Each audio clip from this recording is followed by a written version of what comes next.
Бәріңізге сәлем, құрметті оқырмандар. Бүгін сіздерге қолда бардан орама жасап көрсететін боламын.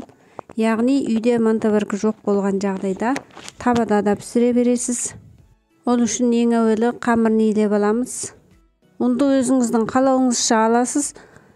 Үйдегі адам санына қарай жылы суменен қамыр илеп аласыз, тұз қосып. Басқа ештеңе қосудың да керегі жоқ. Рецепт өте қарапайым. Қамырды майдалап, біріктіріп, илеп, тұндырып қоя тұрамыз. Оған дейін салмасын даярлаймыз. Салмасына менде сары сәбіз бар болатын. Сары сәбіз және қызыл сәбіз, екі түрлі сәбізді күштен өткізіп аламыз. Болмаса картоп, сәбіз қоса берсеңіздер болады, өз қалауларыңызша.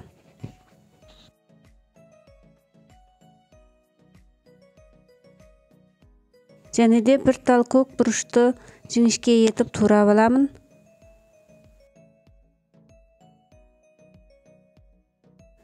Одан кейін етті ұсақ қылып майда етіп турап аламыз. Егерде фарш бар болса, фарш істете берсеңіздер де болады, тартылған ет болса. Етті майменен қосып отырып турап аламыз.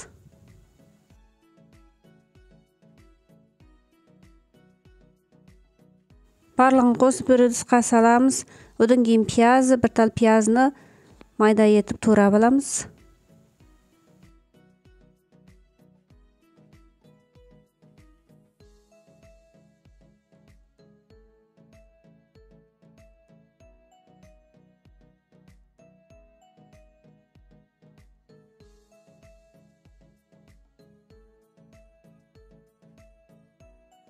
Содан соң барлығын қосып, дәміне қарай тұз саламыз. Және де қара бұрыш саламыз. Өз қалауларыңызша паприка және де зira қоссаңыздар болады. Дәмдеуіштерімізді қосып, жақсылап отырып араластырып аламыз.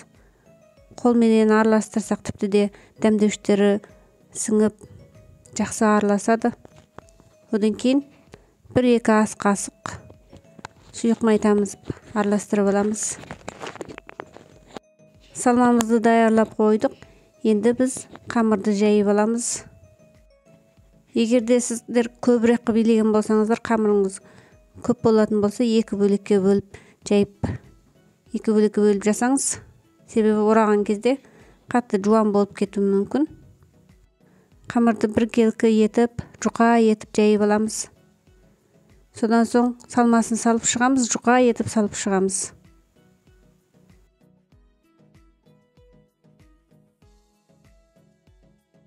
Соңына дейін көріп отырған болсаңыздар, каналыма жазылып, лайк басып, және қоңыраушаны басып қойыңыздар.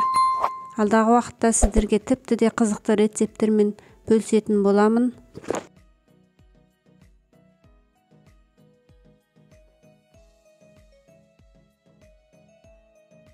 Жұқа етіп тегістеп отырып, барлық салмамызды салып шыққан соң, ораймыз, тығыздап отырып, орап шығамыз.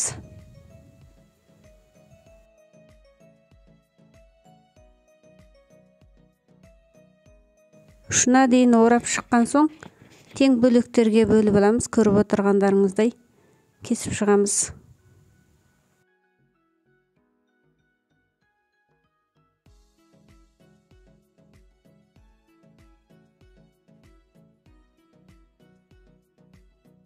Содан соң табанның түбіне май жағып қыздырамыз.